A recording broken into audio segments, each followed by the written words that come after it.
올해도 우리 선양 찬양대가 이제 부활절을 앞두고 칸타타를 준비하고 있습니다. 아주 새로운 곡을 준비해서 굉장히 오랫동안 연습하고 있는데요. 여러분들 또 많은 기도로 함께 응원해 주시고, 그리고 또 하나님 앞에 큰 영광 올려드린 그런 찬양이 되도록 함께 도와주시기를 바랍니다. 지금 우리가 오늘은 사실은 종려주일이고, 그래서 원래는 종려주일에 관련된 말씀을 전해야 되는데 이번 3월 한 달 동안에 사도신경에 대한 말씀들을 쭉 받고 있기 때문에 오늘 오전 예배는 사도신경의 마지막 남아있는 내용을 여러분과 함께 나누고, 오후 예배에 종려주일 말씀을 선포할 예정입니다. 그래서 오늘 혹시 종려주일인데 말씀이 왜 이래? 이러지 마시고 계속 연속성을 가지고 오전까지는 이렇게 사도신경의 내용을 여러분과 살펴보겠습니다. 자, 이제 오늘 5주째죠. 5주 동안의 첫 주는 사도신경의 서론을 얘기했고, 사도신경의 내용들을 모두 12개로 나누어서 지금 한 주에 3개씩, 그래서 지난주까지 모두 9개의 내용들을 나누었고요. 지난주 같은 경우는 예수님의 재림부터 얘기를 했습니다. 예수님은 반드시 이 땅에 다시 오시는데 그때까지 우리는 깨어서 기다리는 자가 됩니다. 언제 온지 모른다 그랬죠. 그죠? 그거 놓쳐버리면 예수 믿는 의미가 없는 겁니다. 그죠? 자, 그리고 그렇게 우리가 끝까지 예수님을 믿고 기다릴 수 있도록 우리에게 보내주신 분, 바로 성령을 우리가 믿는다라고 지난주에 말씀드렸고요. 그 은혜를 사모하는 것, 이게 우리 믿음의 고백입니다. 또한 그 성령께서 하시는 가장 대표적인 일이 무엇인가? 주의 몸된 교회를 세워서 공교회라고 했습니다. 거룩한 공회, 공교회라고 했고, 그 공교회에서 하는 일이 뭐예요? 성도들이 아름다운 교제를, 영적이고도 유익한 교제를 통해 서로에게 은혜를 주고받음으로 하나님 앞에서 믿음이 성장하게 하는 것, 이걸 우리는 믿고 그걸 소망합니다 라는 그런 고백이 사도신경의 9번째였습니다. 자, 이제 오늘은 마지막 3가지를 살펴봅니다. 오늘 고백들은 이제 예수님을 믿는 성도들의 가장 중요한 고백이라고 얘기할 수 있는데, 이건 미래적인 것들이거든요. 그래서 10번째는 우리의 죄 사함을, 그리고 11번째는 우리의 부활을, 그리고 마지막은 우리가 누릴 영생에 대한 고백입니다. 어떻게 보면 여러분이 세상을 살아가는 가장 마지막에 여러분이 얻어야 되는 그런 소망들이 이 마지막 고백들에 담겨 있죠. 그러므로 여러분이 오늘도 예배하면서 우리가 사도신경을 고백을 했는데, 그 사도신경을 고백할 때 정말 저는 더 천천히 갔으면 좋겠어요. 그 안에 내가 오늘 무슨 고백과 소망을 가지고 하나님 앞에 나왔는지, 그 짧은 한 문장 안에 여러분의 마음을 담아서 하나님 앞에 올려드릴 때 그게 진짜 신앙 고백이 되거든요. 그랬을 때 오늘 이 내용들을 여러분 잘 아셔야 됩니다. 여기서부터 또 많은 이단들이 만들어지고 헛된 것을 여러분이 꿈꾸고 믿어서는 안 되잖아요. 그죠? 그래서 죄사함과 우리의 부활과 영생에 대해서 여러분과 함께 나누고, 오늘 사실 내용이 굉장히 길어요. 그래서 여러분이 갖고 있는 주보 안에 설교문을 많이 참고를 하시고, 이렇게 뛰어넘는 것들이 있을 거예요. 그것까지 다 설명하면 오늘 점심을 거의 12시 반 넘어서 먹게 될 것 같은데, 1시에 먹을 것 같은데, 그런 상황이 발생하지 않도록 제가 컴팩트하게 좀 줄여갖고 말씀을 여러분과 나누도록 하겠습니다. 자, 그래서 오늘 나머지 3가지를 살펴봅니다. 자, 같이 한번 따라해보면 10번째인데요. 죄를 사하여 주시는 것을 믿습니다. 예, 우리가 예수님의 십자가는 우리의 죄를 대속하기 위해서 오신 거죠. 근데 여러분, 여기서 우리가 한 가지 먼저 확실하게 해둘 게 있는 게, 세상이 말하는 죄와 하나님이 성경에서 말하는 죄는 다릅니다. 그러니까 여러분이 알고 있는 이게 뭐가 죄야 라고 하는데, 결론은 뭐예요? 하나님이 그거 죄야, 그럼 끝나는 거예요. 그렇죠? 다시 생각해 보면 이 세상을 만드신 분이 하나님이에요. 우리나라는 3권 분립이 되어 있습니다. 입법과 행정과 사법이 다 균등하게 나눠져 있죠. 그거 침해하면 안 되죠. 이 민주주의의 기본이란 말이죠. 법을 만드는 팀과 그 법을 집행해 갖고 행정을 하는 팀과 다스리는 거죠. 그죠? 그리고 그것에 대한 잘못한 것을 따져서 벌을 주는 사법. 이 세 가지가 서로 균형을 이루면서 서로 독립적이어야 된다는 거예요. 근데 하나님은 어때요? 이 법 누가 하셨어요? 법 누가 주셨어요? 하나님이. 누가 다스리세요? 하나님이. 누가 재판하세요? 기독교는 완전 독재예요. 그죠? 하나님 독재예요. 이 부분에 대해서 제가 좀 법을 바꿔보고 싶습니다. 안 된다는 거죠. 하나님 잠깐 쉬세요. 제가 다스릴게요. 물론 창조하시고 우리에게 만물을 다스리라고 한 것은 권한을 우리에게 주셔서 대행하게 하는 것이 통치권 자체가 우리한테 있는 건 아닙니다. 그렇죠? 그리고 맨 마지막에 오 잘했어. 너 나빠 라고 심판하는 거 누구 거예요? 하나님 거예요. 그러니까 결국은 죄라는 것은 뭔가를 잘못한 것에 대한 판결인데 우리는 스스로 내가 생각할 때는 그게 뭐 죄야 라고 얘기해요. 그게 이미 내가 어디가 있는 거예요? 하나님의 자리에 올라가 있는 거예요. 판단과 심판은 누가 하시는 거예요?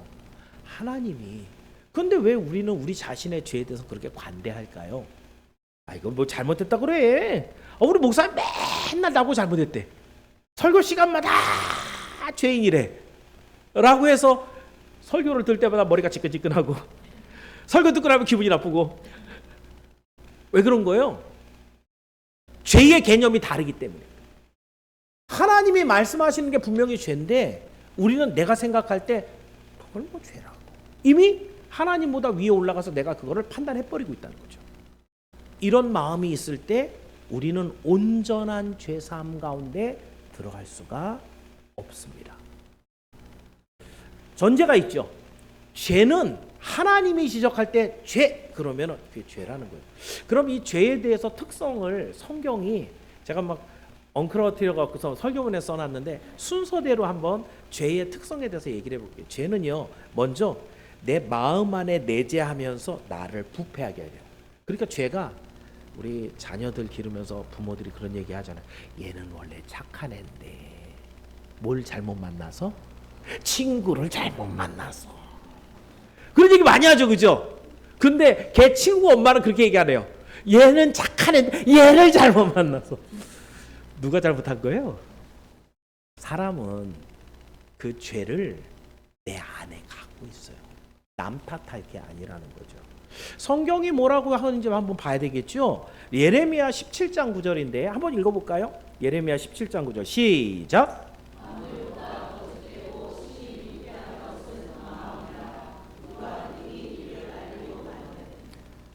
가장 부패하고 더러운 게 뭐라는 거예요? 내 안에.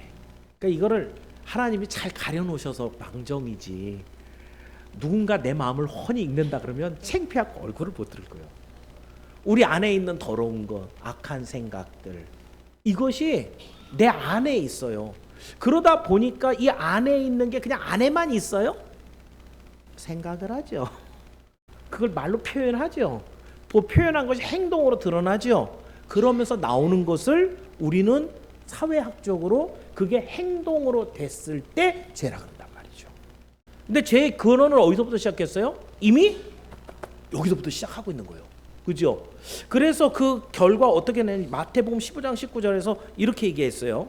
자, 마태복음 15장 19절입니다. 시작.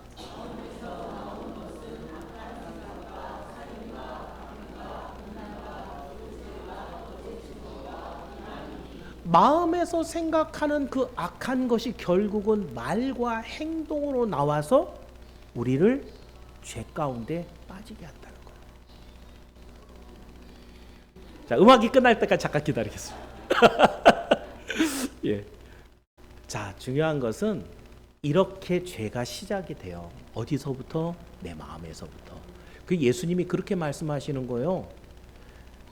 우리는 간음을 저지르고 도적질을 하면 죄라고 하는데 뭔가를 보고 탐심을 가지면 마음에 이미 먹었기 때문에 죄다. 이거 굉장히 우리한테는 버거운, 부담스러운, 아직 죄 안 지었는데, 안 훔쳤는데 탐심 가진 것 같고 벌써 죄라 그러고, 여인을 보고 음란한 그런 마음을 가지면 이미 간음하였다 그래요. 그러니까 그 마음 안에 있는 걸 보시는 주님께서는 여기서부터 죄가 출발한다. 그러면 이렇게 죄가 내 안에 가득하기 때문에 우리는 어떤 모습으로 먼저 나오느냐 하면 하나님을 대적하는 교만이 됩니다. 아까도 얘기했죠. 판단자는 누구라고요? 하나님이라고. 그런데 하나님의 판단대로 판단을 받으면 나는 뭐가 돼요? 죄인이 돼요. 그러니까 하나님을 슬쩍 밀어내고 내가 그 자리에 괜찮아 이러는 순간 내가 뭐 하고 있는 거예요? 하나님을 대신하고 있는 거예요. 이걸 성경이 뭐라 그래요? 교만이라고 얘기합니다. 우리가 말하는 단어하고 성경이 쓰는 의미가 달라요. 교만은 잘난 척하고 지 혼자 높은 척하고 이런 걸 교만이라고 우리는 생각을 하지만 성경은 하나님을 무시하고 하나님의 자리에 나를 세워서 하나님보다 내 생각을 앞서가고 있을 때 이걸 교만이라고 합니다. 교만은 그래서 넘어짐의 선봉장이다 라고 성경은 기록하고 있어요. 그래서 우리는 이렇게 교만하여 나를 높이고 내가 옳고 그래서 하나님 없이도 나는 살 수 있어 라고 하는 생각으로 나를 교만하게 만들어요. 여기서부터 죄가 이제 점점 커지기 시작합니다. 세 번째로는 그래서 죄는 결국 뭘 해요? 하나님의 법을 어겨버립니다. 하나님의 법을 어김으로 뭐가 망가지는가? 놀랍게도 사랑이 깨져버려요. 이상하다. 뭐가 그렇지? 여러분 율법의 핵심이 뭐죠? 십계명입니다. 율법의 핵심은 십계명이에요. 그 십계명 안에 율법 모든 게 다 담겨 있거든요. 그럼 십계명을 예수님이 딱 두 가지로 나눴죠. 십계명 10개를 싹 요약하면 뭐하고 뭐예요? 하나님을 사랑하는 것하고 또 이웃을 사랑하는 거, 이 두 가지예요. 십계명을 어겼다라는 얘기는 뭐예요? 하나님 사랑을 어겼다는 거예요. 십계명을 어겼다는 것은 이웃 사랑을 어겼다는 거예요. 우리가 서로 사랑하는 삶을 살자고 세상의 도덕과 윤리도 얘기합니다. 근데 잘 안 지켜지는 이유는 내가 먼저 바빠서 내 주머니에 들어가는 게 더 급해서 이기주의와 쾌락주의에 빠져서 다른 사람보다 나를 우선하니까 사랑보다는 내가 먼저거든요. 세상의 윤리로는 이 사랑을 극복하고 회복해낼 수가 없습니다. 하나님의 말씀을 이제 우리 부패한 심령 마음에서부터 악한 생각 교만으로 넘어가서 사랑을 깨뜨리는 죄를 범하는 상태로 넘어가게 돼요. 죄를 범한 다음엔 그 다음에 어떻게 돼요? 하나님은 그 입법권자이면서 우리를 다스리는 행정권자이면서 모든 죄에 대한 책임을 묻으시는 사법권자예요. 그래서 그 죄는 반드시 뭐를 따라오게 돼 있어요? 죄에 대한 책임, 죄책이 따라옵니다. 죄의 특징이에요. 죄를 지었는데 혼나지 않는 경우는 없어요. 하나님 앞에서. 죄를 지었는데 아무것도 없어지는 그런 경우는 있을 수가 없어요. 죄를 지었는데 그 값을 치르지 않는 경우는 아무것도 있을 수가 없어요. 왜요? 하나님은 이것을 하나하나 다 보시고 공의로운 심판을 하시기 때문입니다. 자, 그렇다고 한다면 여러분, 죄의 결과가 성경은 뭐라 그래요? 딱 한 단어로 얘기하면 죄의 결과가 뭐예요? 사망이에요. 죽는 거예요. 그죠? 근데 성경이 말하는 죽는 것도 좀 의미가 달라요. 이따가 보면 이제 부활에 대해서 다시 한번 얘기하겠지만 사망은 하나님과 분리를 사망이라고 얘기합니다. 근데 하나님과 분리가 쉽게 얘기하면 심판이잖아요. 하나님 영원히 볼 수 없는 지옥에 던져지는 것. 죄의 결과입니다. 여러분, 죄 때문에 사실은 사람과 사람도 분리가 일어납니다.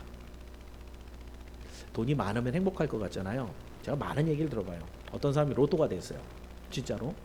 근데 로또가 딱 되니까 제일 먼저 뭐 했을 것 같아요? 핸드폰 번호를 바꿔요. 왜 바꿀까요?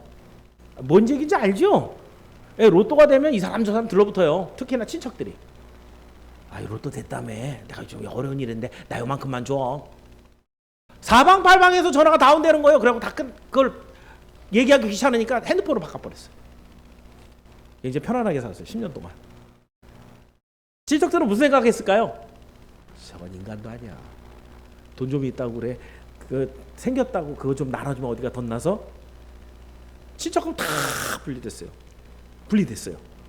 그런데 그 돈을 갖고 잘 살면 되는데 보통 이 로또로 한꺼번에 돈 생긴 사람들이 관리를 잘 못해갖고 나중에 오히려 빚쟁이가 돼요. 그랬을 때 친척한테 전화해 갖고 좀 도와달라고 도와줄까요? 안 도와줄까요? 안 도와줘요. 제가 지금 팩트 원래 있는 사건을 지금 얘기하는 거예요. 사람과 사람과의 관계가 우리는 굉장히 스스로를 낙관적이고 긍정적으로 평가할 때가 많은데 내가 돈이 없으니까 그렇지 돈 많이 써봐 나눠주고 꿔주고 선물 주고 그럴 것 같을까요? 죄는 인간관계도 끊어버려요. 왜? 그 돈 내가 다 차지하고 싶은 욕심이 나 스스로를 즐겁게 하고 싶은 욕구가 사람들을 다 잘라. 이 사람들 없어도 나는 살 수 있어. 예, 살 수 있겠지요. 그런데 그런 상황이 올 거라고 예측을 못하는 거죠. 사람과의 관계도 끊어버려요. 사람과의 관계만 끊어지는 거 아니에요. 자연과의 관계도 끊어집니다. 이거는 이제 우리 중직자들이 하나님의 나라 통치에 대한 도표 제가 막 그려주면서 한 거 있을 거예요. 거기 안에 있는 것처럼 하나님과 우리와의 관계, 우리와 사람과의 관계, 거기에서 우리와 자연과의 관계에서 하나님은 창조할 때 뭐라 그랬어요? 아담에게 세우고 번성하고 다스리고 정복해라. 다스리라. 다스리라는 건 네 멋대로 하라는 얘기가 아니에요. 하나님의 원리대로 잘 가꾸어서 아름답게 그 땅과 자연들을 더욱더 유익하고 번영되게 하라는 거예요. 그런데 죄가 우리 안에 들어오니까 욕심이 내가 끝없이 더 많이 갖고 싶으니까 어떻게 해요? 지금 우리가 대두되고 있는 문제가 뭐예요? 기상이변. 왜 온 거예요? 난개반. 자기 마음대로 막 탄소 막 뿜어내고 우리는 그렇게 하고 산업 막 혁명이 일어나고 잘 먹고 잘 살 수 있다고 막 생각했는데 그것들이 쌓이면서 대기가 망가져 버리고 기후 이상이 오고 우리가 감당 못하는 쓰나미가 오고 자연과 인간과의 관계도 끊어져 버린다는 거죠. 사실은 이게 산업화가 되기 전까지는 이 부분에 대해서 우리가 깊이 생각을 못 했었거든요. 근데 시간이 지날수록 종말이 가까울수록 이게 다 현실로 드러나고 있어요. 하나님의 말씀은 단 한 가지도 틀린 게 없다라는 걸 오히려 현 세대가 증명해내고 있다는 거죠. 중요한 것은 죄는 작은 결과를 가져오는 게 아닌다는 거예요. 우리 자신과 하나님과의 관계가 끊어져서 사망을 당하게 하고 우리와 우리 사랑하는 사람들과의 관계도 끊어버려갖고 인간관계도 깨지게 만들고 우리와 자연과의 관계도 끊어져 버려서 우리가 누려야 되는 행복이나 즐거움들이 박탈당해버립니다. 이게 죄죠. 그렇다고 한다면 여러분 지금 우리가 사도신경의 내용은 뭐예요? 우리가 죄를 사하여 주심을 믿는다는 거죠. 그건 단순하게 여러분의 죄가 아침에 일어났는데 정말 안개처럼 싹 사라져 버리는 그 정도로 얘기하는 게 아니라는 거죠. 죄 사함을 받는다라는 것은 내가 그 죄를 용서함 받기 위해서 필요한 대가가 지불됐다라는 거죠. 누굴 통해? 예수 그리스도를 통해. 확실하다는 거예요. 더 이상 그 죄와 같이 살겠다고 하는 욕구를 자꾸 끊어버리는 걸 얘기해요. 표현으로 얘기하면 성경에 표현되면 죄와 피를 흘리기까지 싸우며 죄 사함을 받았다라는 얘기는 더 이상 죄하고는 친구가 아니고 원수지간이 됐다라는 얘기예요. 우리의 신앙 고백 안에 죄를 사하여 주시고 이 죄 때문에 죽을 뻔했는데 이 죄가 다시 찾아왔어요. 나를 나하고 같이 놀자고 죄를 먹고 마시자고 그랬을 때 내 자세는 어때야 된다는 거야? 너 때문에 내가 지금 죽다 살았어 라고 하고 그 죄와 어떻게 해요? 싸우라는 거죠. 언제까지? 피를 흘리기까지 싸우라는 게 성경의 표현이에요. 죄를 사하여 주시면 죄에 대한 우리의 자세가 이럴 겁니다. 이게 달려 있어요. 그렇게 싸우는 우리를 하나님은 어떻게 보시는 거예요? 거룩하고 경건한 하나님의 자녀들로 하나님의 자녀로 인정받을 수 있는. 제가 그런 생각을 해봤어요. 우리가 죄를 잔뜩 가지고 천국에 들어가면 어떤 모습일까? 우리 그리스도의 신부라면서요. 천국 들어가는 날은 쉽게 얘기하면 결혼식 날하고 비슷한 날인데 최근에도 결혼식이 있어서 이제 몇 번 이렇게 갔다 오는데 결혼식장에 막 운동하다 땀 삐질삐질 흐르고 땀 삐질삐질하고 이렇게 떼국정을 흘리는 그런 모습으로 신부가 만약에 드레스도 안 입고 막 뛰어들어가서 했다 그러면 그 말이 안 되죠. 그죠? 일생에 한 번 있는 결혼식장에 꽃단장을 해도 몇 시간이 걸려요. 새벽같이 일어나고 10시 반 예식인데 새벽같이 일어나서 막 머리부터 막 메이크업에다가 옷 그리고 나서 싹 만든 한 3시간? 외모를 가꾸는데, 사진 찍고 오늘 하루 결혼식 하는데도 3시간이나 들여서, 돈 많이 들여서 외모를 가꾸는데, 우리의 영원한 신랑 되시는 예수님을 만나러 갈 때 죄의 떼꾸정물이 줄줄 흐르는, 죄의 냄새가 풀풀 나는 꼬질꼬질한 모습으로 천국에 들어갈 생각을 혹시 아직도 갖고 계신 건 아니겠죠. 오늘 우리가 죄 사함을 믿습니다, 죄 사함 해주심을 믿습니다라는 것 안에는 더 많은 의미가 담겼다는 거예요. 내 죄를 위해 당신 아들 예수 그리스도가 죽어서 모든 죄값이 치루졌다, 깨끗해진 거예요. 앞으로는 이 죄를 짓지 않으려고 피를 흘리기까지 싸우겠다 결단이 들어가 있는 거예요. 그 결과 나는 하나님의 거룩한 자녀로 인정을 받고 거룩한 주의 신부가 돼서 결혼식을 준비하고 있는 아름다운 모습을 간직하고 있는, 이게 죄 사하여 주심을 믿습니다. 기억하면서 짧잖아요, 그죠? 죄 사하여 주심을 믿사오며 라고 하는 그 안에 여러분의 신앙의 고백을 잘 담아서 신앙 고백하시는 여러분이 되길 주의 이름으로 축원합니다. 11번째입니다. 아주 따라해 봅니다. 몸이 다시 사는 것을 믿습니다. 여러분, 동서고금을 막론하고 사람들은 죽는 걸 좋아해요, 싫어해요? 나는 빨리빨리 죽고 싶어라고 하는 사람은 그렇게 만나기가 쉽지 않아요. 그거를 좋아하는 사람은 예수님 정말 열심히 믿어서 천국을 진짜 소망하는 사람들이 농담같이 하는 거 말고 진짜 나는 빨리 하나님 나라 갔으면 좋겠습니다, 이런 사람 제외하고는 정말 죽음을 기다리고 즐거워하고 좋아하는 사람은 없을 거예요. 여러분 알고 있는 것처럼 여러분 주변에도 죽음이 있잖아요, 그죠? 죽음의 특징이 있어요. 일련의 어떤 특징, 똑같이 일어난 여러분에게 다가오는 죽음들의 특징이 있어요. 첫 번째 죽음은 누구나 죽습니다, 그죠? 누구나 죽습니다. 죽는데 반드시 죽습니다. 반드시 죽는데 한 가지 문제는 언제 죽는지는 모릅니다, 그죠? 근데 마지막 특징은 죽고 나면 끝장입니다. 허무성, 그죠? 정말 언제 죽는 것도 모르면서 인생들이 어리석은 것은 세상에서 그걸 누리려고 그렇게 애써갖고 만들어 놓는데, 그런데 그걸 누려보지도 못하고 돌아가시는 분들이 되게 많죠, 그죠? 그러니까 죽으면 끝장나는. 그러니까 사람들에게 있어서는 사실은 모든 삶을 불안하게 만드는 가장 큰 요소가 있다고 한다면 그것은 죽음입니다. 잘 살다가 어느 날 여러분이 건강검진을 갔어요. 근데 의사가 큰 병원 가보세요, 이러면 어떻게 돼요? 난리가 나죠, 이제. 그죠? 뭘까? 안에 뭐가 있다는데 걱정하기 시작하죠. 큰 병원 갔는데 준비하셔야 될 것 같습니다, 이러면 돈 많은 게 뭐야 좀 도움이 되나요? 예쁜 신부하고 결혼해갖고 있는 게 뭐 이렇게 크게 기쁠까요? 오늘 하고 있는 사업이 잘 돼갖고 좀 매출이 2배로 대박이 나고 있는 게 그렇게 막 가슴에 막 보람이 되고 막 이럴까요? 죽음은 여러분의 모든 삶을 완전히 한꺼번에 거꾸로 때리는 가장 중요한 불안 요소예요. 그러니까 사람들이 죽음 앞에서는 다 두려워할 수밖에 없어요. 그래서 그 두 가지, 죽음 앞에서 두 가지 극단적인 상황이 발생을 하는데 대부분의 사람들이 이 둘 중에 하나예요. 죽음은 아까 얘기했잖아요, 누구나 죽는다니까요. 반드시 죽는다는 거 아니에요. 그러니까 그게 언제 죽는지 모르는데 죽으면 끝장나는 거예요. 그러니까 사람들의 반응이 두 가지로 나뉘는데, 하나는 쾌락주의로 갑니다. 하나는 허무주의입니다. 쾌락주의를 가는 사람도 뭐예요? 어차피 죽는 거 에휴 재밌게나 살자, 그죠? 그래갖고 누가 뭐라 그래도 자기밖에 모르는 거예요. 내가 일단 맛있는 거 먹고 내가 즐거운 데 가서 보고, 그래도 조금이라도 젊고 이쁠 때 사진 한 커트 남겨놓고, 젊은 친구들 SNS에 남겨놓는 것들 보면은 가끔은 좀 답답한 친구들도 있어요.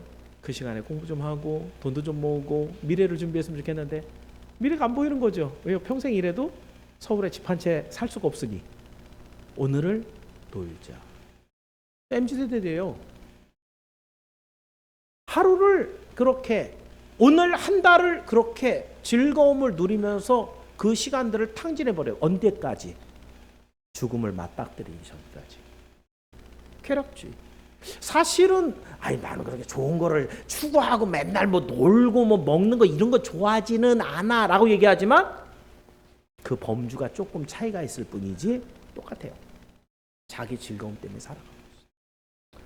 그런데 조금 생각을 많이 한 사람, 요거보다 좀 더 생각을 많이 한 사람들은 그러게 놀면 뭐해, 결국 죽으면 끝장인데, 이걸 더 깊이 생각하는 거예요. 그게 뭐예요? 살아가는 게 다 허무한 거예요. 그러니까 뭘 해도 관심이 없어. 뭘 해도 가치가 없어.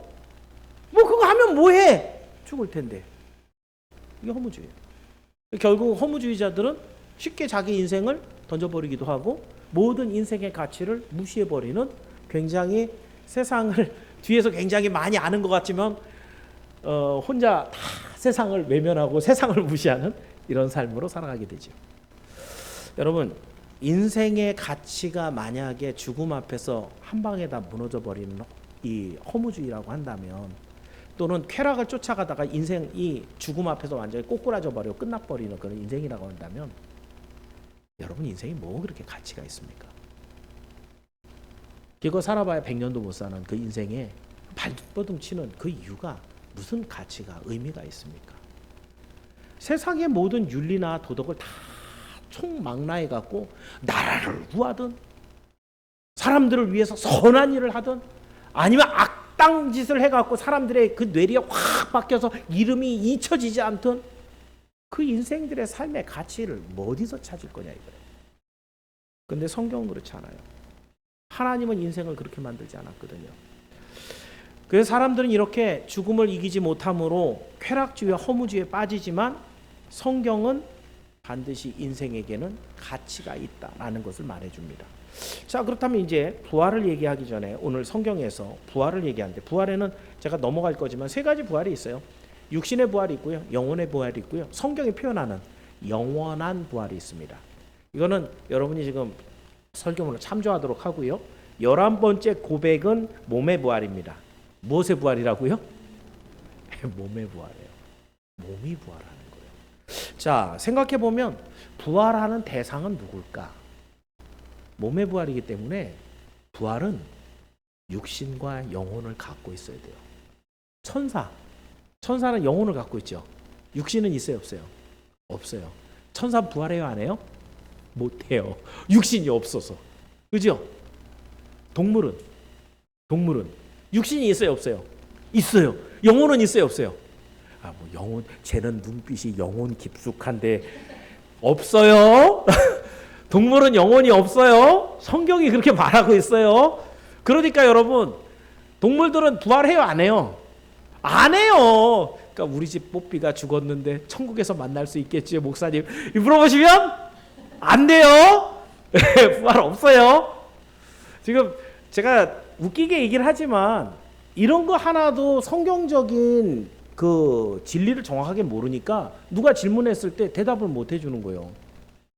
부활이라는 것은 육신과 영혼을 다 갖고 있는 누구만? 사람만 할 수 있는 거예요. 예수님이 사람의 몸을 입고 오신 여러 가지 이유가 있는데, 사실 이 얘기는 잘 안 하지만 예수님이 육신을 입고 오셔야 뭐 할 수 있는 거예요? 천사로 오시면 부활이 없어요. 육신을 입고 오셔야 모든 잠자는 인생들의 첫 번째 열매가 됐다라는 얘기는, 아무도 부활해 본 적이 없는데 육신과 영혼을 갖고 있는 이분이 죽었다가 다시 살아나 부활체가 됐을 때 우리에게 모든 잠자는 사람들의 첫 번째 열매가 돼서 우리에게 소망이 됐다라는 얘기죠. 예수님이 육신을 입고 오셔야 되는 이유, 부활을 위해서도 육신을 입고 오셔야 되는 거예요. 자, 그렇다고 한다면 사람만 부활을 할 수가 있는데, 여기서 이제 다시 한번 죽음에 대한 얘기, 제가 자주 얘기했지만 죽음은 분리의 개념이에요. 육신의 죽음은 영혼과 육신이 분리가 되는 거. 그러니까 몸이 멀쩡해도 하나님이 요거 쏙 빼가면 죽는 거예요. 그죠? 영혼의 부활을 아까 얘기했는데, 영혼의 부활은, 영혼의 죽음은 뭐가 있냐면 하나님과 우리와의 관계에서 하나님과 완전 분리가 되는 것. 그래서 성경에서 둘째 사망이란 단어를 씁니다. 이 둘째 사망은 영원토록 하나님과 완전 분리되는 거예요. 다시는 기회가 없는. 그래서 거기 어디로 들어가요? 영원한 불못이라고 하는 곳에 던져져요. 더 이상 나올 수도 없고 하나님을 만날 수도 없는 그 심판이죠. 이게 영혼의 죽음이에요.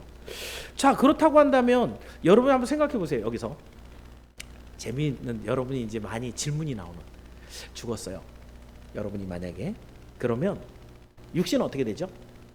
육신은 땅에 묻거나 요즘 화장도 많이 하고 그죠? 그래갖고 없어지죠. 소멸 또는 썩어서 한 줌 흙 이렇게 되는데 영혼은 어떻게 해요? 영혼은 성경대로 얘기하면 바로 하나님 나라에 가서 천국에 가 있게 돼요. 분리돼서 죽은 상태죠. 그죠? 그래서 여기에 영혼에 가 있습니다. 영혼은 천국에 가 있습니다. 몸은 없지만 형태는 아까 얘기한 대로 영혼은 있는데 몸이 없는 게 뭐예요? 천사라 그랬죠. 지금 이미 죽은 아브라함, 다윗 이런 사람들, 예수님을 믿고 하나님의 은총을 입은 사람들 지금 어디가 있다는 거예요? 천국. 천국에 가 있는데 형태는 어떤가요? 영혼의 상태예요. 아직 부활이 안 됐죠. 그죠? 언제 부활되는데요? 언제 부활돼요? 예수님 이 땅에 오시는 날, 재림하는 날. 아직 부활하는 거예요. 아직 부활이 안 된 거예요. 자, 부활이라는 게 지금 소생하고 다르다는 얘기를 하는 거예요. 부활이라는 건 굉장히 엄청난 사건이라는 걸 얘기하는 거예요. 한 번에 완전히 이루어지는 일이라는 거예요. 예수님이 이 땅에 오시는 날 먼저 죽은 자들이 일어나고, 죽은 자들이 일어났다는 게 뭐예요? 시체로 없어져서 몇백 년 지나고 나면 흙 한 줌도 안 담을 만큼 어디 있는지도 모르는 그 육체를 하나님이 다 내놓게 한다는 거죠. 그 중에는 다윗도 있을 거고 모세도 있을 거고, 그 육체를 내놓으면 하나님이 영혼을 보내서 하나가 돼서 부활체를 만든다는 거. 예수님과 같은. 이게 부활이에요. 그러니까 아직 예수님을 제외하고는 부활한 사람이 있어요, 없어요? 없어요. 성경적인 가르침대로는 현재 부활을 입은 사람은 예수님 외에는 아무도 없어요. 왜냐하면 예수님 다시 오시는 날 부활을 허락하신다고 얘기해요. 그러니까 여기서 이단들이 수많은 얘기들을 하고 부활한 누가 왔다는 둥 다 뻥이에요. 딱 기준점이 있어야 되는 건데 진리에 대한 기준이 없으니까 이단들이 한마디 하면 우리 목사님 그런 얘기 안 하시던데요? 그래? 넘어간다 이거죠. 중요한 거예요. 부활하신 분은 지금 예수님 한 분밖에 없어요.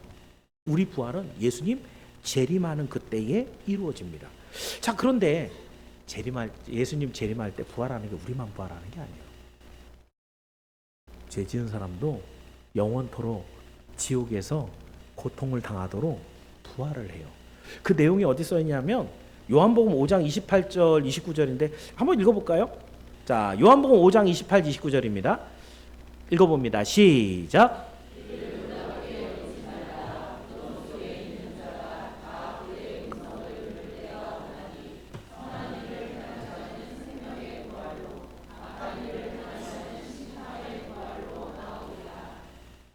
악한 자도 부활한다 그랬죠. 그죠? 심판받기 위해 부활한다 그랬어요. 자, 그렇다고 한다면 부활한 성도는 이전의 몸과는 완전히 다릅니다. 이제 심판받을 부활은 우리가 할 거 아니니까 제가 그건 설명 안 할게요. 예, 성경적으로 이제 교리적으로 얘기하면 그 부활의 모습은 되게 흉하고, 우리가 부활한 몸은 하나님이 보실 때 아름답고 거룩한 모습으로 부활시킨다고 돼 있어요. 그러니까 여러분, 제가 지금 이렇게 뚱뚱한 모습을 갖고 있지만 저를 못 알아볼지도 몰라요. 부활한 몸은 가장 아름답고 가장, 그렇지만 여러분 캐릭터처 하면은 그 사람의 특징을 딱 그려갖고 아 이거 누구다라는 거 알아보게 하잖아요. 아마 부활한 그 몸이 완전 달라져갖고 누구세요? 이거 아니라 그 사람의 특징을 정확하게 하나님 표현해 주실 거예요. 누군지는 아는데 근데 옛날에 그 모습이 아니네 라고 될 거예요. 제가 믿기로는 분명히 그럴 거예요. 근데 하나님이 가장 아름다운 모습으로 천국에서 영생을 누리게 하실 것이기 때문에 분명히 우리의 부활한 모습은 완전한 모습. 그런데 얼굴만, 외모만 그런 게 아니라 예수님의 부활체를 한번 생각해 보세요. 이 세상에 그 누구도 경험해 보지 못한, 정말 엠마오로 가고 있는데 어느 순간에는 제자들이 있는 그 다락방에 가 계세요. 다락방 문을 닫아놓고 있는데 그 안에 그냥 들어오셔요. 그 부활한 몸이라는 것은 제가 아까도 부활이라는 사건은 굉장히 어마어마한 이벤트고 정말 이 세상에 한 번도 있어보지 못했던 단 한 분밖에 없었던 일인데 그 부활체를 가지고 계신 예수님은 놀라웠다는 거죠. 오시는데 언제 오셨는지 모르게 와 계시는 거예요. 가셨는데 언제 가셨는지 모르게 가신 거예요. 그 몸을 갖고 계신다는 거죠. 이건 어떻게 설명을 할 수가 없어요. 그날 돼서 진짜 여러분이 체험을 해봐야 이런 거였네 라고 알 수 있는 거지, 제가 아무리 표현을 잘해도 그냥 성경에 있는 내용들을 그냥 늘어놓는 방법밖에 없어요. 중요한 것은 우리가 부활했을 때 그 몸은 완전 달라지는, 썩지 않는 몸, 완전한 몸, 심지어는 죄를 더 이상 짓지 않는 몸이 됩니다. 그렇다고 한다면 우리의 부활은 예수님이 약속하신 구원의 완성이에요. 우리 구원은 하나님께로 돌아가는 거잖아요. 사실 구원은 회복이거든요. 원래 상태로 돌아가는 건데 아담과 하와를 만들어 놔서 그 죄짓기 이전보다도 부활에 된 모습은 더 완벽한 모습이에요. 죽지도 않고 죄도 못 짓는, 그렇지만 하나님과 영원히 살 수 있는 그 몸으로 회복됐을 때 부활의 모습은 우리 구원의 완성된 모습이다. 이걸 기억하면서 오늘 우리가 신앙생활하는 가장 마지막 목적지가 어딘가? 그저 돈이나 많이 벌고 오늘 평안하게 살기 위해 내가 힘들고 어려운 것을 위로나 받으려는 여러분의 안식을 추구하는 그런 종교가 아니에요. 실질적으로 우리의 부활을 소망하며 우린 날마다 주일날 예배드리는 것은 우리의 부활을 소망하며 하나님 앞에 나아가는 거예요. 그래서 여러분이 주일 예배가 그렇게 중요한 거예요. 이걸 기억하면서 오늘도 날마다, 제가 여기 써놨어요. 날마다 잠에서 깨서 일어나죠. 어저께 주무실 때 혹시 오늘 내가 일어났는데 관짝 안에 들어가 있는 건 아닌가, 이런 거 걱정하고 주무시는 분이 있어요? 어때요? 피곤해서 나 언제 잤는지도 모르게 골아 떨어졌어. 그렇게 주무실 때 목적은 뭐예요? 딱 베개를 비고 눕는 순간에 내일은 건강하게 일어나야지 라는 생각하고 자죠. 딱 일어났는데 피곤이 막 다시 자야 돼 이러면 잠을 잘못 못하는 거죠. 그죠? 날마다 우리는 자요. 그렇죠? 잘 때 목적은 뭐예요? 피로를 싹 풀고 새 하루를 건강한 몸으로 일어나가겠다는 목적으로 자요. 아무런 걱정 없이 자요. 그죠? 왜? 어제도 자고 일어났거든요. 그저께도 자고 일어났거든요. 그죠? 왜 하나님은 창조하실 때 사람을 자게 만들었습니까? 그죠? 아니, 당신의 능력이면 안 자게 만들 수도 있잖아요. 그죠? 하나님은 뭐든 하시는 일에 이유가 있다니까요. 왜 자요? 마치 죽은 자가 부활하듯이 날마다 여러분을 연습시키는 거예요. 하루 동안 피곤하고 힘들어서 쩔어서 침대에 누울 때는 더 이상 못해. 그리고 팍 쓰러지지만 아침에 일어날 때 멀쩡하게 일어나. 우와 개운하다. 잘 잤어. 이걸 통해 뭘 여러분에게 기대하라는 거예요? 우리의 죄 많았던 인생을 다 살아가고 나서 우리 주 예수 그리스도로 말미암은 구원을 허락받을 때 우리의 몸은 육신이 누리는 것과 비교가 안 되는 하나님 주시는 놀라운 회복 속에 영생을 맞이하게 된다는 거예요. 이거 맨날 확인시켜 주는데 천국 앞에 가갖고 야 너는 지옥이야. 저는 못 들었어요 라는 게 안 된다는 거예요. 맨날 확인시켜 준단 말이에요. 하나님이 자연계시를 통해. 이것을 기억하면서 오늘도 주무실 때 내일 아침에 건강하게 일찍 일어나야지. 이거는 기본이잖아요. 맨날 그러잖아요. 그죠?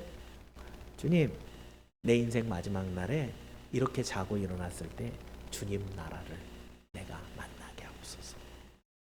이런 소망을 가지고 하루를 마무리해 보세요. 얼마나 여러분의 하루하루가 가치가 있습니까? 아까 얘기한 모든 사람들은 쾌락주의와 허무주의에 빠져서 자기 인생을 거기서 죽음과 함께 마무리를 짓는 것 같지만 부활을 보면 그렇게 마무리가 되는 게 아니에요. 하나님의 법은 그렇게 끝나지 않아요. 주님 앞에 가서 심판을 받고 영원한 벌로 던져지면서 끝나요. 그렇다면 우리는 어떤 사람들이에요? 그 영원한 심판이 아니라 하나님의 구원과 은총을 입어서 영원한 천국으로 간다고 한다면 인생의 가치가 왜 없습니까? 하나님의 영광을 올려드리다가 그 모든 수고하고 애쓴 것, 눈물 흘린 것 우리 주님 다 닦아주시고 그 수고한 대로 천국에서 보상받아 영원을 누리는 그 인생이 가치가 없습니까? 인생의 가치를 세상에서는 평가해 줄 수가 없어요. 아는 게 없어서. 그렇지만 성경은 말해줘요. 우리는 고결한 하나님의 자녀로 태어나 하나님의 영광을 올려드릴 사람, 바로 부활과 영생을 통해 회복을 받습니다. 기억하면서 오늘도 주 예수 그리스도를 믿는 그 믿음의 은혜를 더 많이 누리기를 주의 이름으로 축원합니다. 마지막으로 한 가지만 봅니다. 영원히 사는 것을 믿습니다. 사도신경의 마지막 고백이 영생을 믿는 겁니다. 아까 얘기한 대로 죽는 거 다 싫어하잖아요. 그죠? 대신 사람들은 오래 사는 걸 좋아하죠. 그죠? 예.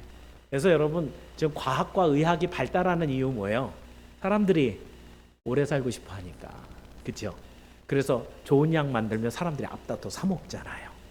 좋은 치료법을 발견하면 앞다퉈서 병원들마다 도입해 갖고 살려내잖아요. 그래서 이제 여러분 실질적으로 보고 있어요. 40년 전만 해도 인생의 수명이 60대였어요. 환갑되면 아유 오래 사셨네 이랬단 말이에요. 요즘은 환갑 잔치도 안 하죠. 왜요? 60은 다 넘지요. 뭐 지금 보면은 한 40대 같은데 60 넘으신 분들도 많아요. 화장품도 좋아져 갖고 얼굴도 땡겨주고, 그렇죠?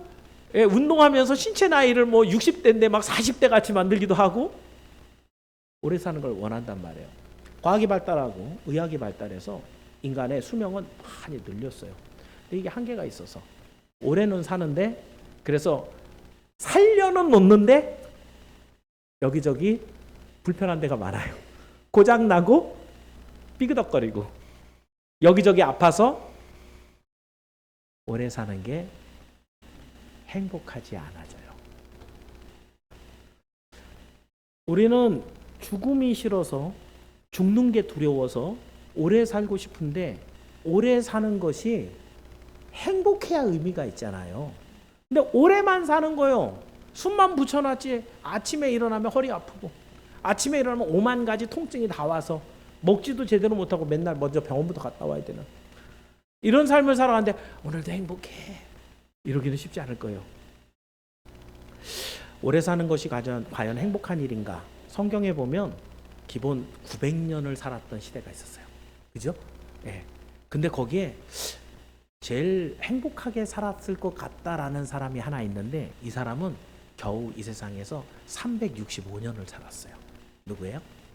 에녹이라는 사람이에요. 자, 목사님 뭐 에녹이 뭐 365년밖에 못 살았는데 그 사람이 그 세대 중에 900살씩 살았던 그 시대인데 그 시대에 이 사람이 제일 행복했다고 어떻게 얘기할 수 있어요? 아니, 구절 볼까요? 창세기 5장 24절인데, 자 5장 24절 한번 읽어볼게요. 시작.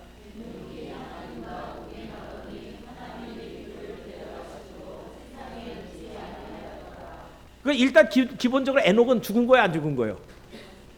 안 죽었어요. 안 죽었어요. 365년 살고 하늘나라로 가버렸으니까 우리는 죽고 하늘나라로 가면 죽은 거잖아요. 그죠? 살다가 하늘나라 가면 소천했죠. 우리 죽었다는 말을 좀 귀하게 하늘로 올라가셨습니다. 그리고 소천했습니다. 이러잖아요. 지금 에녹은 뭐 한 거예요? 소천했어요. 그죠? 근데 죽지 않고 갔어요. 일단 안 죽었으니까 행복한 것 같죠? 근데 그 살아가는 삶이 365년이 길기도 길지만 우리가 생각할 때 야, 그래도 에녹은 큰 걱정 없이 행복하게 잘 살았겠네 라는 대목, 오늘 지금 읽은 구절에서 뭐 때문에 그렇게 생각할 수 있어요? 하나님과 동행하더니. 여러분 천국에 어떻게 가세요? 여러분은 어떻게 가요? 예수님을 믿음으로. 그게 무슨 말이에요? 이거 문장대로 하면 창세기에 이미 영생의 비밀을 써놓은 거예요.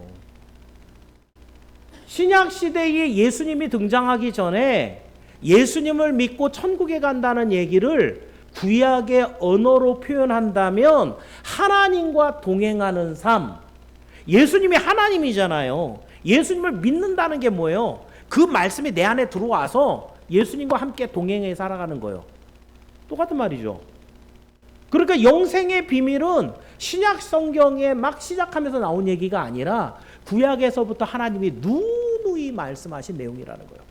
자, 그래서 영생을 얻는 비결이 그것인데, 성경이 말하는 영생이라는 건 단순하게 죽지 않는 걸 얘기하는 게 아니라 오래 사는 것으로 얘기한다면, 아까 얘기한 죄인의 부활은 어때요? 죄인이 부활한 다음에 죄인이 죽어요, 안 죽어요? 안 죽어. 왜 안 죽어요? 하나님 안 죽게 했으니까. 왜 안 죽게 했어요? 왜 안 죽게 했어요? 이게 좀 골치 아프죠? 영원토록 고통을 당하라고. 영원토록 고통을 당하라고 영생체를 만들어서 어디다 던져요? 성경대로 표현이에요. 영원한 불못에 던지는 거예요. 거기선 그 불이 꺼지지도 않고 구더기도 죽지 않는다 그랬어요. 그곳에서 영원토록 불에 타는 그 뜨거움과 고통을 느끼라고 죽지 않게 만들어 거기 던진다는 거예요. 참 벌로 얘기한다면 그 영벌. 근데 여러분 성경에선 그걸 영생이라 그래요, 안 해요? 그 영생이라고 안 하죠. 성경에서는 그걸 영벌이라 그래요. 영생이라는 단어는 누구한테만 쓰는 거예요? 예수님 믿고 천국 간 사람에게만 쓰는 단어가 영생이에요.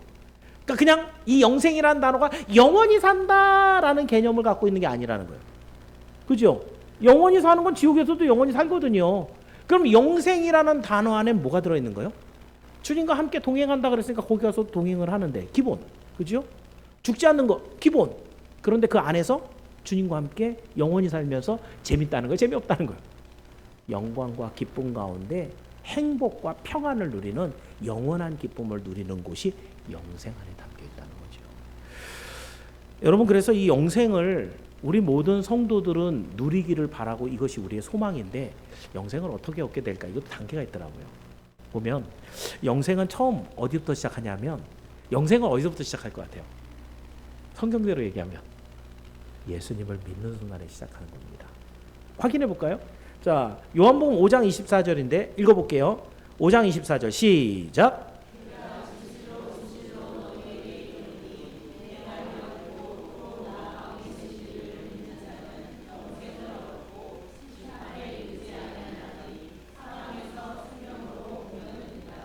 내 말을 믿는 사람은 영생을 얻었고야예요, 얻을 거예요예요. 얻었고는 과거형이죠. 믿는 순간 뭐 한 거예요? 영생을 내 주머니에 넣었다는 거죠. 아까도 제가 그런 얘기를 했어요. 세상에서 죽는 거 좋아하는 사람 아무도 없다고. 근데 일부는 있다 그랬죠. 어떤 사람? 영생을 얻은 사람. 죽음으로 하나님의 나라 천국에 가는 걸 진짜 믿는 사람. 이 사람은 영생을 이미 얻은 거예요. 근데 영생을 얻었는데 오늘 감기 걸려요, 안 걸려요? 아니, 영생의 땅 천국에 가면은 썩지도 않고 쇠하지도 않고 병나지도 않고 죽지도 않는. 근데 우리는 영생을 얻었는데 지금 왜? 영생을 얻긴 얻었는데 소유권은 가졌는데 병은 나고요, 굶으면 배고프고요, 다치면 아파요. 그렇죠? 지금 우리가 영생을 얻은 것은 소유권을 갖고 있는 거예요. 그런데 둘째로 언제 또 영생을 얻게 되냐면 예수님을 믿고 죽는 순간에 영화와 함께 낙원에 들어가게 됩니다. 아까 천사같이 영혼이 먼저 들어간다 그랬죠. 지금 그렇게 있는 사람 중에 하나는 예수님과 함께 십자가에 못 박혔던 한쪽 편 강도예요. 이 강도에게 하시는 주님의 말씀 한번 읽어볼까요? 누가복음 23장 24절입니다. 누가복음 23장 24절 시작.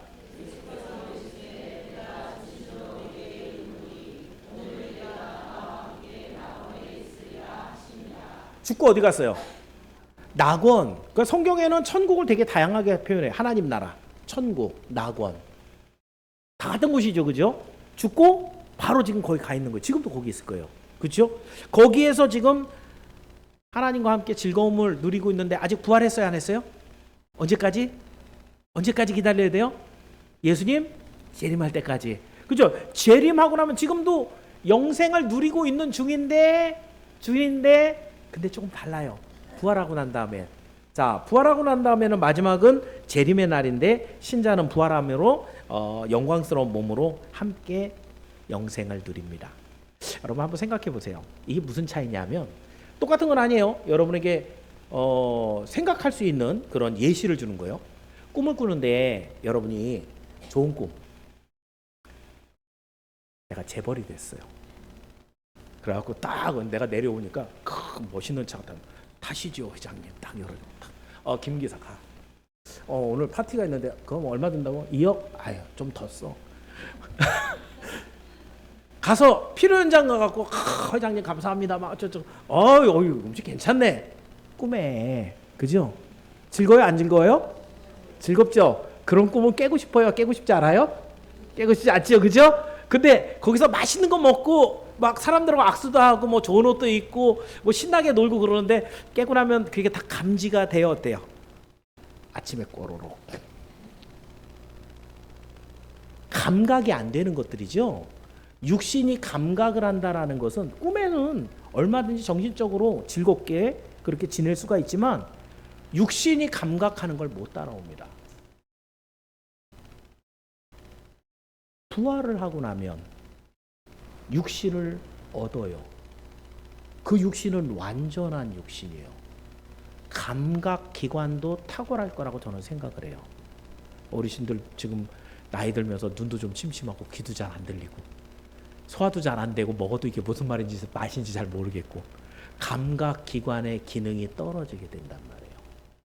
부활을 하고 저는 이쪽이 전공이라 부활을 하고 나면 지금 어떤 수술이나 약품도 있잖아요. 여러분의 망가진 감각 기관들을 회복시켜서 좋게 만들지 못해요. 그냥 나빠지지 않게 하는 게 최고예요. 근데 부활은 아니에요. 완전 리뉴얼인데 이게 리뉴얼 정도가 아니란 말이에요. 예수님 부활하신 다음에 제자들하고 식사 같이 하셨죠. 그죠? 제자들이 가서 막 배에서 고기 잡고 있는데 일로 와서 조반을 먹어라. 거기서 숯불에다 탁떡 구워갖고 그 떡이 아마 세상에 존재하는 구운 떡 중에 제일 맛있었을 것 같아요. 왜요? 우리 주님이 부활체로 그 떡을 만들었어요. 그 감각기관들 냄새 요 정도면 이렇게 하면 최고 맛있지. 다 아실 것 같아요. 그렇지 않아요?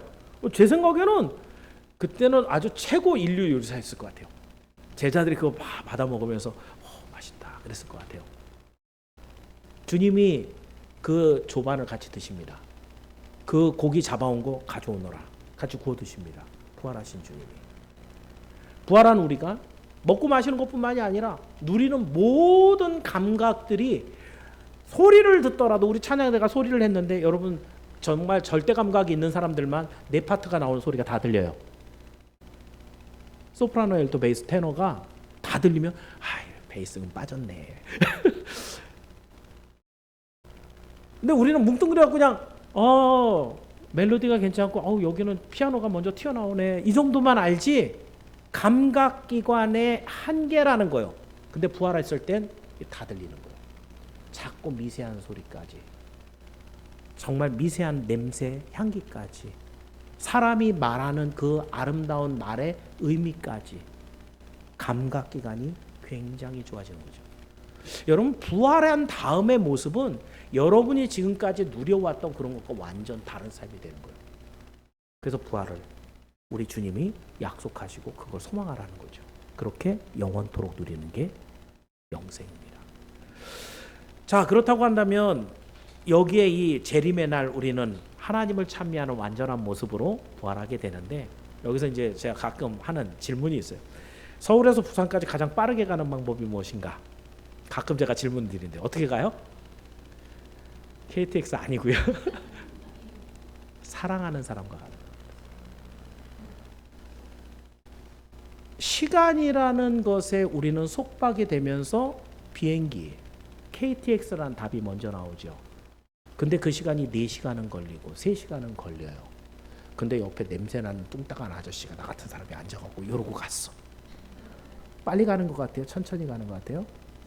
징글징글하게 안 가죠. 그죠? 근데 내가 정말 사랑하는 사람하고 옆에 앉았어요. 10시간을 가는데도 아름다운 이야기 서로 사랑하고 칭찬하는 얘기하는데 10시간이 언제 갔는지 몰라. 그죠? 우리의 개념에는 시간이라는 것에 우리는 구속 갇혀 있어요. 그러니까 빨리 간다라는 것에 항상 역점을 두는데 사실은 우리의 개념 속에 시간의 개념은 즐거움에 더 있다는 거예요. 얼마나 행복하게 즐겁게 그 시간을 갈 수 있느냐. 그럼 그 시간이 10시간이든 열흘이든 10년이든 훨씬 더 빠르게 얼마나 즐거웠는지 언제 지났는지 모를 정도로 그런 시간들을 갖게 된다는 거죠. 천국의 특징이에요. 천국에 가면 하나님과 나누는 그 친밀한 교제가 얼마나 즐거운지, 고통과 아픔이 없고 슬픔과 사망이 없고 눈물이 없는 그 정도가 아니고 영원토록 하나님과 함께하며 생명수를 누리며 하나님과 아름다운 이야기를 나누고 하나님과 같이 기쁨을 교류할 때, 그때 누리는 기쁨, 이건 이 세상이 그 어떤 것으로도 표현할 수 없다는 거죠. 영원이라는 단어가 여러분이 상상이 안 될 만큼, 얼만큼 살아야 영원을 살아? 근데 그 영혼이 나중에 좀 징글징글하고 지겹지 않을까, 이런 여러분의 고민을 싹 없애버릴 만큼 항상 즐겁고 복되게 살아가는 곳, 그곳이 천국이라는 거죠. 그렇다고 한다면 여러분, 그 영생은 우리가 이 땅에 사는 곳에서도 체험할 수 있다 그랬어요. 언제부터 영생이 시작된다고요? 예수님을 믿는 순간부터. 그렇죠? 자, 옆 사람을 보고 한번 얘기해 봅니다. 좀 웃읍시다. 옆 사람에게 좀 웃읍시다. 영생을 가졌잖아요, 그죠? 행복하게 웃으면서 옆 사람을 위로하면서, 그 기독교인이에요. 제가 좀 설교를 항상 분명한 설교를 하다 보니까 설교가 끝나고 나면 여러분의 죄가 많이 드러나요. 그러니까 여러분 표정을 보면 다들 화가 나고 또 걱정하면서. 근데 우리의 본질은 그게 아니에요. 오늘 내용의 사도신경에 정말 중요한 건 죄사함이 다 받아줬다니까요. 그리고 우리의 부활을 하나님께서 당신의 독생자 완전히 다 만들어 놓으신 거예요. 그리고 그 부활과 함께 영생의 땅 천국에 가서 그걸 누리게 하신, 이걸 갖고 있는 사람들이 우리인데 왜 걱정하냐, 왜 세상 것이 탐이 나서 거기에 달려가느냐고 정신이 없네. 오늘 우리는 하나님의 약속을 갖고 있는 사람들인데, 이것을 기억하면서 여러분의 신앙 고백을 하고 나면 기분이 좋아야 돼요, 안 좋아야 돼요? 기분이 좋아야 돼요. 맨날 외우는 신앙 고백을 왜 예배마다 외우냐고요. 이거 좀 빼지. 아니라고요. 예배의 핵심 중에 핵심이 바로 신앙 고백 안에 있다. 우리가 뭘 믿고 있는가, 이거를 빼먹고는 예배가 아닌 거예요. 우리 예배 드리는 이유, 이거 얻으려고, 오늘도 우리 예배 드리고 있다 이거죠. 기억하시고 오늘 여러분의 신앙 고백이 정말 넘치는 기쁨과 소망으로 여러분에게 늘 다가오기를 주의 이름으로 축원합니다. 말씀을 정리해 봅니다. 오늘까지 사도신경의 고백들을 모두 살펴봤습니다. 구원을 얻은 성도들의 소망이 담긴 그런 고백들이고요. 예수 십자가 보혈로 인해서 죄사함이라는 놀라운 은혜를 우리가 얻었고, 몸이 예수님처럼 부활한다는 소망을 우리가 가졌으며 주님과 함께 영화로운 몸으로 영생을 누리게 한다. 오늘 내용입니다. 사도신경을 강의하지만 사실은 하면서도 제가 빠뜨리는 게 되게 많거든요. 되게 많아요. 그런데 이걸 제대로 한다면은 글쎄요, 한 주 갖고도 모자랄 것 같아요.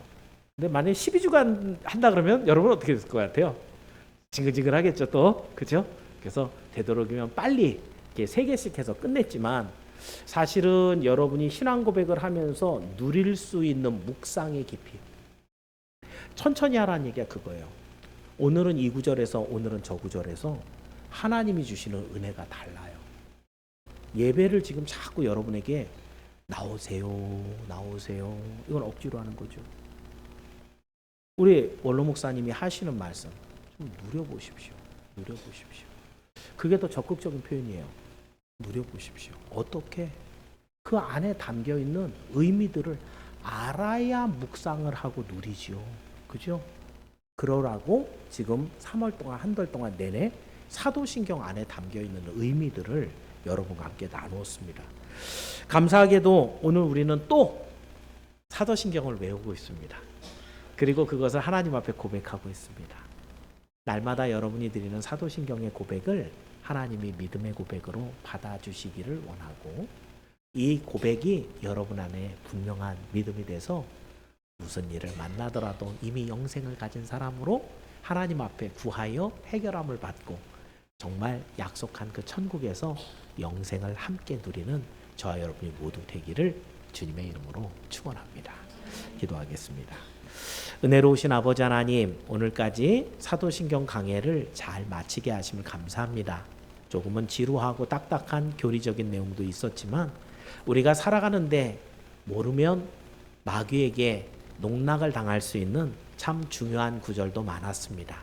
우리 성도들에게 다시 한번 진리를 아는 깨닫는 지혜를 주시고 이 진리가 가슴속에 감동이 되어서 날마다의 삶을 주님 앞에 말씀으로 위로를 받고 특히 오늘 말씀처럼 죄와는 결별된 삶을 살되 죄를 피를 흘리기까지 싸워 주님 앞에 인정을 받는 거룩한 주의 신부가 되게 하여 주옵소서.